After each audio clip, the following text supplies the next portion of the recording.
Praise the Lord. நித்திய ஜீவ கதைகளுக்கு உங்களை வரவேற்கிறேன். இன்றைக்கான தலைப்பு கர்த்தரை நோக்கி கூப்பிடு. இதற்கான ஒரு வசனத்தை பார்க்கலாமா? சங்கீதம் 61:2. என் இருதயம் தொய்யும் பொழுது பூமியின் கடையாந்திரத்திலிருந்து உம்மை நோக்கி கூப்பிடுவேன். எனக்கு எட்டான உயரமான கண்மலையில் என்னை கொண்டு போய் விடும். சரிங்க, இதற்கு தகுந்த மாதிரி ஒரு சின்ன கதையை பார்த்துட்டு வந்துருமா? அந்த கதையில இருந்து நம்மளுடைய விசுவாச வாழ்க்கை எப்படி கூடும்னு சொல்லி பாருங்களேன். வாங்க கதைக்குள்ள போகலாம். ஒரு ஊர்ல ஒரு வாலிபன் இருந்தான். அவனுக்கு ஒரு கால் முடமாக்கப்பட்டிருந்துச்சு. அவனால சரியா நடக்க கூட முடியாது. அதனால அவன் கையில எப்பவுமே ஒரு தடி ஒண்ணு வச்சிருப்பான். அவன் வசிக்கிற அந்த ஊர்ல ஒரு அழகான மலைப்பகுதி இருந்துச்சு. அது ரொம்ப உயரமான ஒரு மலைப்பகுதியா இருந்துச்சு. அங்க போயிட்டு வந்து அவனுடைய நண்பர்கள் எல்லாம் அந்த மலை ரொம்ப அழகா இருக்கும் அப்படின்னு சொல்லி அவங்க கிட்ட சொல்றத அவன் நிறைய வாட்டி கேட்டிருக்கான். அவனுக்கும் அந்த மலைக்கு ஒரு முறையாச்சும் போயிட்டு வரணும்னு ரொம்ப ஆசையா இருந்துச்சு. அப்போ அவனுடைய நண்பர்கள் கிட்ட எல்லாம் சொன்னான். சொல்லும் போது அவன் நண்பர்கள் சொன்னாங்க, முடவன் கொம்பு தெனுக்கு ஆசைப்படலாமா அப்படின்னு சொல்லி அவனை ரொம்ப கிண்டல் பண்ணுவாங்க. அது அவனுக்கு ரொம்ப கஷ்டமா இருந்துச்சு. சரி அப்படின்னு சொல்லி வீட்டுல வந்து அவனுடைய அம்மாட்ட சொல்லுவான். அவங்களும் அவனை நீ ஒரு காலோட எப்படிப்பா அங்க போக முடியும் அப்படின்னு சொல்லி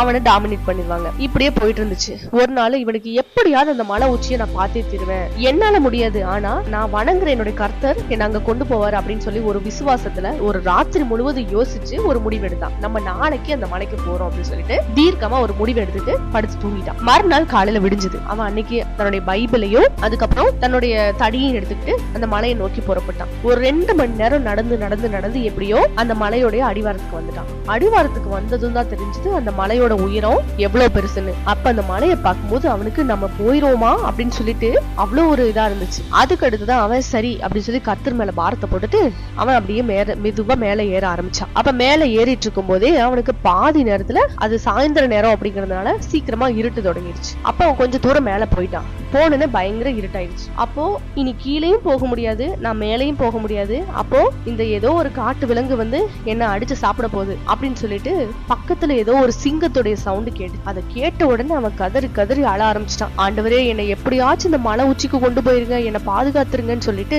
கதறி அழுதான். அழுது களைச்சு போனான். அப்போ அந்த பாறையில இருந்து டிக் டிக் டிக்னு ஒரு சவுண்ட் வந்துச்சு. அது என்ன சவுண்ட்னு சொல்லி அவன் பக்கத்துல போய் பார்க்கும்போது புல் டவுன் அப்படின்னு சொல்லிட்டு ஒரு இது இருந்துச்சு. அத கொஞ்சமா இழுத்தான். அப்ப இழுக்கும் போது அந்த பாறை நகர்ந்துச்சு. நகர்ந்த உடனே அங்க ஒரு லிப்ட் மாதிரி ஒரு பலகை ஒண்ணு வைக்கப்பட்டிருந்துச்சு. அப்ப அதுல போய் அவன் நின்ன உடனே அந்த பலகை மேல நகர ஆரம்பிச்சது. அப்படியே மேல நகர்ந்து நகர்ந்து மலையோட உச்சிக்கே போயிருச்சு. அப்ப இது என்னடா இது அப்படின்னு சொல்லிட்டு அவனுக்கே ஒரே ஆச்சரியமா இருந்துச்சு. மலையோட உச்சிக்கு போனதும் அங்க ஒரு குடிசை இருந்துச்சு. அந்த குடிசைக்குள்ள போனான். அங்க போனா சில ஆராய்ச்சி செய்த பொருட்கள், கேமரா, இந்த மாதிரி சில பொருட்கள் எல்லாம் இருந்துச்சு. அதை பார்த்ததும் அவனுக்கு எல்லாமே புரிஞ்சிருச்சு. இங்க யாரோ ஒருத்தவங்க வந்து ஆராய்ச்சி செய்யறதுக்காக வந்திருக்காங்க. அந்த வந்தவங்க தான் இந்த சீக்ரெட் லிஃப்ட் இது எல்லாமே உருவாக்கி இருக்காங்கன்னு சொல்லி அவனுக்கு தெரிஞ்சிருச்சு. எப்படியோ ஆண்டவரே, நீங்க என்ன மேல கொண்டு வந்து சேர்த்துட்டீங்க அப்படின்னு சொல்லிட்டு அவனுக்கு ரொம்ப சந்தோஷமா இருந்துச்சு. அன்னைக்கு நாள்ல அந்த குடிசையிலே படுத்து தூங்கிட்டான். சரி, நல்ல நிம்மதியா தூங்கினான் ஜெபம் பண்ணிட்டு. மறுநாள் விடிஞ்ச உடனே எந்திரிச்சான். எந்திரிச்ச உடனே ஜெபிச்சுட்டு அவன் குடிசையை விட்டு வெளியே வரும்போது அவனுக்கு எதிர ஒரு பெரிய பாறை இருந்துச்சு. அந்த பாறையில சங்கீதம் 61:2 அந்த வசனம் போடப்பட்டிருந்துச்சு.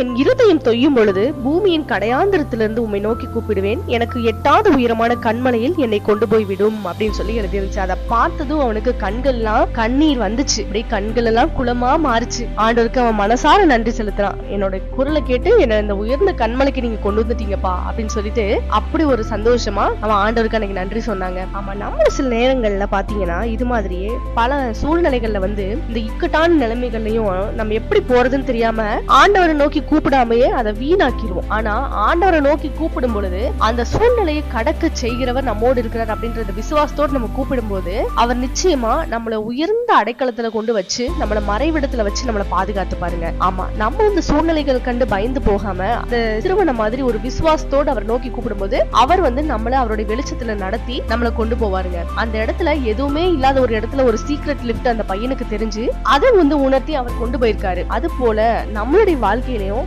சில வேதத்தின் சீக்ரெட்ஸ் எல்லாம் இருக்கு. அந்த சீக்ரெட்ஸை நம்ம ஃபாலோ பண்ணும்போது கர்த்தர் நம்மள உயர்ந்த அடைக்கலத்துல கொண்டு போய் வைப்பாருங்க. எனவே நம்ம எல்லா நேரத்திலயும் கர்த்தரை நோக்கி கூப்பிடுவோம். தக்க சமயத்துல சகாயம் பெறுவோம். God bless you. மேலும் இது போன்ற வீடியோக்களையும் சத்தியங்களையும் தொடர்ந்து பெறுவதற்கு தி ஹேமர் ஆஃப் ட்ரூத் சேனலை சப்ஸ்கிரைப் செய்து இணைந்து கொள்ளுங்கள்.